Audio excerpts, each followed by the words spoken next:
Radiografía de la conspiranoia.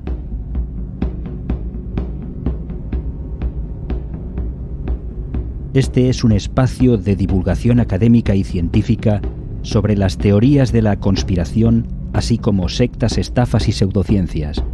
También brinda información sobre ingeniería social y cómo protegerse de ella.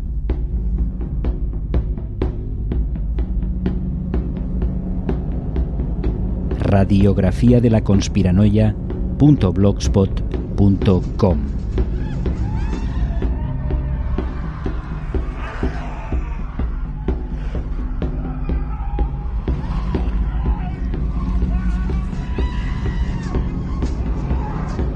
La idea de que existe un flujo o un fluido que demuestra la vida más allá de las relaciones que pueden explicar las disciplinas científicas, la física, la química o la biología, viene de muy atrás en el tiempo. Y viene de tiempos en que estas disciplinas o bien no habían sido suficientemente desarrolladas, o bien las creencias imperantes y dominantes que cristalizaban en no separar los poderes en la sociedad, impedían que se estudiaran fenómenos que podrían poner en entredicho un poco la doctrina oficial, o un mucho, una doctrina que estaba claramente marcada por la religión. Así, ciertos postulados del cristianismo han sido durante siglos una barrera inquebrantable, a la hora de estudiar ciertos fenómenos. El concepto llamado energía vital ha sido uno de ellos. Hay que entender que hay un momento en la historia de la humanidad en que ciencia y religión no están todavía separados y que las creencias religiosas permean en los postulados científicos. En este sentido se encuadra el vitalismo, por ejemplo, una creencia que sostenía que los organismos vivos se diferenciaban de los objetos inanimados en que contenían algún elemento metafísico que les otorgaba esa vida, o bien que se regían por principios completamente distintos. Cuando el vitalismo se refirió explícitamente a este principio vital, lo llamó energía vital, impulso vital, el elan vital, un concepto que es de alguna manera heredero del alma, ¿no? De la idea del alma. El vitalismo se oponía al mecanicismo, que postula que la naturaleza de los seres vivos puede explicarse por las complejas relaciones entre materia y energía, entendida esta en un estricto marco científico. Digo energía, entendida en un estricto marco científico, luego hablaremos un poco de lo que es la energía. Es una concepción materialista, el mecanicismo, que aborda todos los fenómenos según el modelo de los vínculos de causa y efecto. Esta concepción rechaza la idea de un finalismo, según el cual los fenómenos tendrían un fin. Debo recordar que esto del fin es objeto de estudio de la teología y de la filosofía, la finalidad, ¿no? Según el filósofo André Lalande, el vitalismo es una doctrina según la cual hay en cada ser vivo un principio vital distinto de la conciencia y de las propiedades físico-químicas del cuerpo y que rige los fenómenos de la vida. En 1828, Friedrich Wöhler sintetizó accidentalmente urea, un compuesto específicamente orgánico, demostrando que un compuesto específico de la vida podría crearse en un laboratorio de química, lo que fue claramente un fuerte indicio a favor del mecanicismo. Los experimentos de Louis Pasteur sobre microbios y generación espontánea constituyen un paso hacia el abandono del vitalismo científico.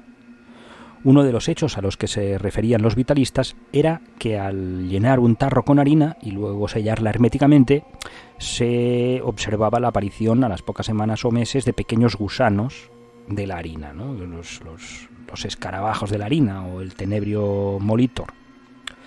Afirmaban que la vida se generaba espontáneamente y esta partía de un principio generador propio, que había una fuerza vital que la generaba. Pasteur demostró que estos fenómenos de generación espontánea se debían a la presencia de larvas microscópicas en la harina, incluso antes de que se virtiera en los tarros. Hoy en día, la diferencia entre química orgánica e inorgánica es más académica que científica. Se habla de sistemas autopoiéticos que se hacen a sí mismos, autoorganizadores, autorregulados. Hay un ejemplo de lo que quiero decir con esto, que son los virus. Resulta difícil mantener en este sentido esa antigua división tan clara entre lo vivo y lo que no lo está, entendiendo esta última categoría no como sinónimo de muerto, que es otra cosa, sino como aquello que no está vivo. Llegados a este punto, Me gustaría aclarar aquí lo que se considera energía por parte de la ciencia.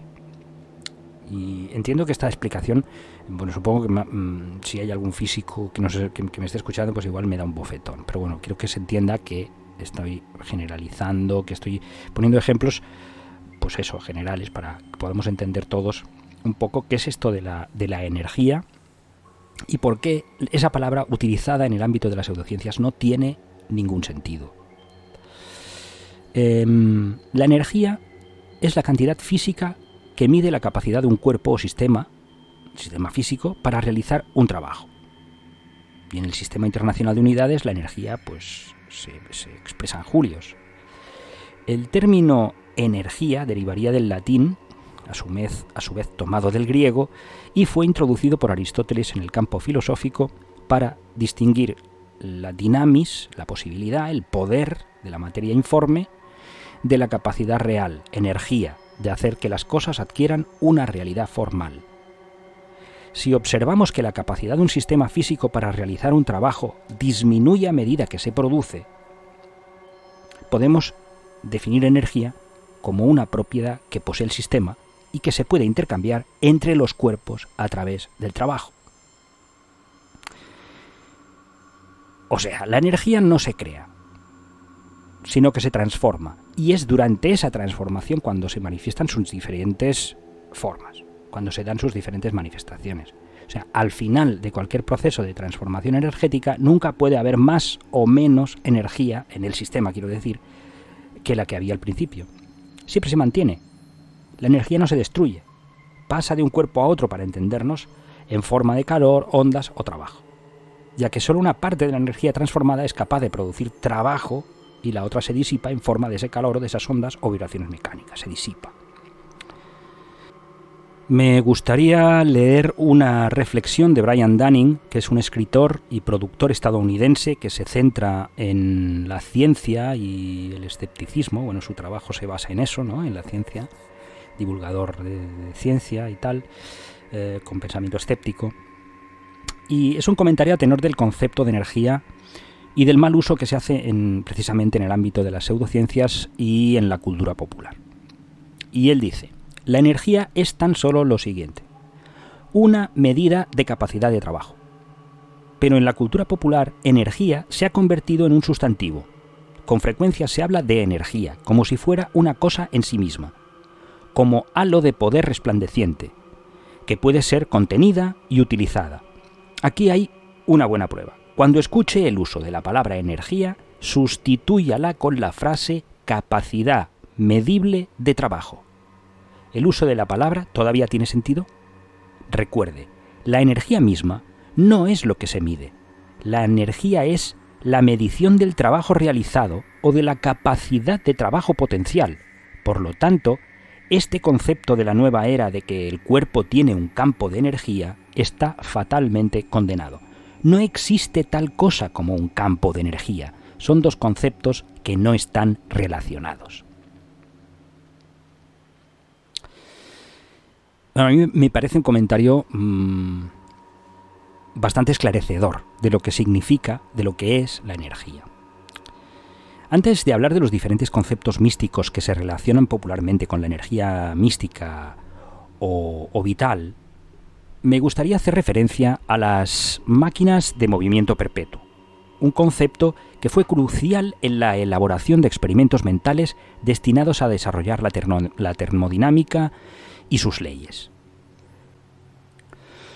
La historia de las máquinas de movimiento perpetuo se remonta al menos a la Edad Media. Las teorías modernas de la termodinámica y, en consecuencia, las leyes de la termodinámica han demostrado que son imposibles. La idea central, teniendo en cuenta estas leyes, es que en un sistema, llamémosle máquina, la energía inicial se traduce en trabajo si es transferida de forma útil y se disipa, por ejemplo, en forma de calor, como ya hemos comentado, por fricción, si esa transferencia es de forma no útil, teniendo en cuenta que la fricción es inherente a cualquier máquina. La disipación de energía, pues también lo será. Lo que plantean las máquinas de movimiento perpetuo es que es posible construir un sistema en que la energía no se disipa. O también que es posible construir un sistema en que la energía se incrementa, con lo que se conseguiría un movimiento perpetuo a costa de violar las leyes de la termodinámica. Podríamos decir que una máquina de movimiento perpetuo es una máquina que está siempre en movimiento, que es capaz de autoimpulsarse y mantenerse en marcha sin necesitar energía adicional o externa. Esto, claro está, supondría que se tiene una fuente de energía inagotable, porque supongamos que hiciésemos que esa máquina alimentara una turbina que generara electricidad, pues tendríamos energía eléctrica para siempre. Pero la ley de la conservación de la energía impide que esto sea una realidad. Lo que hoy se acepta es un sistema teórico, o sea, es que un sistema teórico que esté completamente aislado, en un perfecto vacío, y que no haga absolutamente nada útil, es decir, se entiende que si está aislado y en el vacío, y además no tiene piezas móviles, no existiría el rozamiento y desaparecerían las disipaciones por vibraciones y calor. Y si no realiza trabajo útil, no transferirá energía, y esta no se perderá. Pues se entiende, como digo, que este sí es un sistema de movimiento perpetuo, es decir, algo puramente teórico. Todo esto se refiere a las máquinas de movimiento perpetuo de primera especie. No voy a hablar de las de segunda especie, ya que estas escapan por completo a las intenciones de este podcast. No estaríamos hablando de la ley de conservación de la energía, sino de la entropía. En fin, no voy a hablar de esto. Hermann von Helmholtz, médico y físico alemán del siglo XIX, demostró que el calor en el cuerpo humano no era transportado por la sangre o por los nervios, sino que era producido en los propios músculos. Esto demostró que no existía ninguna fuerza vital para mover un músculo. Descubrió el principio de conservación de la energía mientras estudiaba el metabolismo de los músculos. Postuló que el movimiento muscular supone un intercambio mecánico de energía y que por lo tanto no era necesaria ninguna fuerza vital para explicarlo. Basándose en los trabajos anteriores de Sadi Carnot, Émile Clapeyron y Jacques Prescott-Joule, postuló una relación entre la mecánica, el calor, la luz, la electricidad y el magnetismo, tratándolos como distintas manifestaciones de un solo concepto, la energía. Hablemos brevemente del ki, del prana y de algunas manifestaciones místicas similares. Digo, hablemos brevemente, a pesar de que cada uno de estos conceptos merece un espacio propio, es decir, que no descarto hacer podcasts futuros para cada uno de ellos.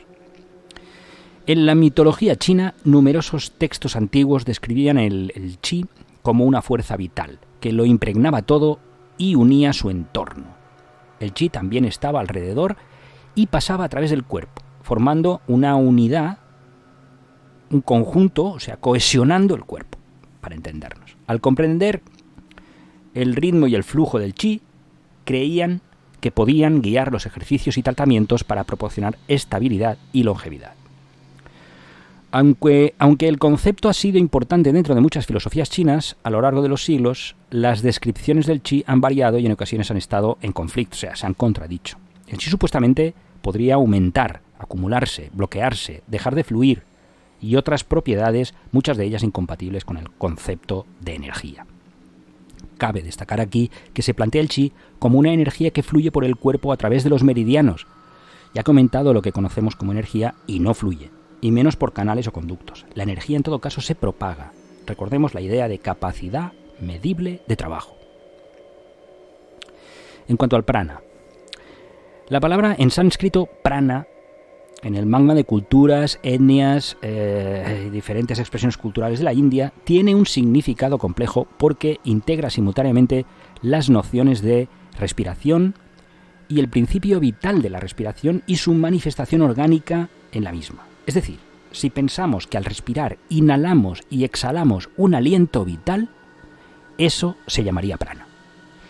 Según los Upanishad, que son 200 libros religiosos o místicos relativos al hinduismo y que fueron escritos en sánscrito entre el 800 y el 400 de la era común, prana es la energía vital universal que lo impregna todo y que los seres vivos absorben a través del aire que respiran. La definición de este concepto varía según los autores y las escuelas, y con el tiempo se ha ido modificando. Por ejemplo, pues hay quien admite que el prana también se absorbe del sol. Se intentaron diferentes enfoques conceptuales, a veces teñidos de misticismo.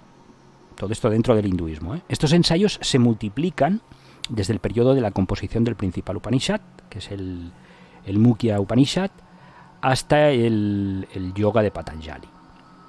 Y continúan desde los pensadores antiguos hasta los autores hindús contemporáneos. Pero hay una idea en el prana que me parece muy llamativa, y es que el prana se gasta. Y una de las formas de gastar o consumir prana es pensando. Volvamos aquí a recuperar el concepto de energía como capacidad medible de trabajo. Si lo hacemos, entenderemos que tanto el prana como el chi no cumplen los requisitos para ser llamados energía o considerados energía. El orgón. El orgón es una de esas fuerzas místicas que presentan características muy especiales, ya que es el fruto de los pensamientos y descubrimientos tardíos del siglo XIX y de los nuevos postulados del siglo XX que todavía no se terminaban de encajar no estaban todavía desarrollados. Estaban empezando, ¿no?, a desarrollarse. El término se crea a partir de las palabras orgasmo y organismo y fue acuñado y de hecho el mismo concepto de orgón fue inventado por Wilhelm Reich, que era psiquiatra y psicoanalista. Esto lo hizo para designar esta especie de energía vital, de halo vital. Wilhelm Reich, digo energía entre comillas, Wilhelm Reich inicialmente se basó en sus experimentos centrados en la relevancia de la libido, con el objetivo de demostrar que la hipótesis central de Sigmund Freud sobre el poder de la atracción sexual podría tener un origen eléctrico.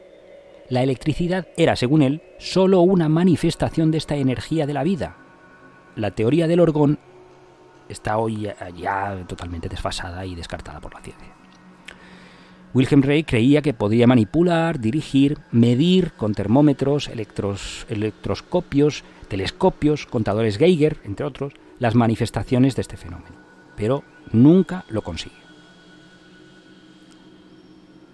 El magnetismo animal o mesmerismo fue el nombre dado por el médico alemán Franz Mesmer en el siglo XVIII a lo que él creía que era una fuerza natural invisible poseída por todos los seres vivos, humanos, animales, vegetales, etc. Creía que tal fuerza podría tener efectos físicos, incluidas propiedades curativas. El magnetismo animal ha sido objeto de muchas controversias y se sigue atribuyendo al fluido de Mesmer. Otros lo atribuyen a la voluntad, a la imaginación del magnetizador o del magnetizado, que esto estaría en la línea del origen de la hipnosis y las teorías desarrolladas por los médicos James Braid o Ambrose Auguste Livold. Otros mantienen que los fenómenos magnéticos están relacionados con el contacto privilegiado con los espíritus. Y hasta aquí el podcast Radiografía de la Conspiranoia. Os ha hablado Cesc Fortuny y Fabré. Recordad que este es un espacio de divulgación académica y científica sobre las teorías de la conspiración, así como sectas, estafas y pseudociencias. También brinda información sobre ingeniería social y cómo protegerse de ella. Radiografía de la Conspiranoia.blogspot.com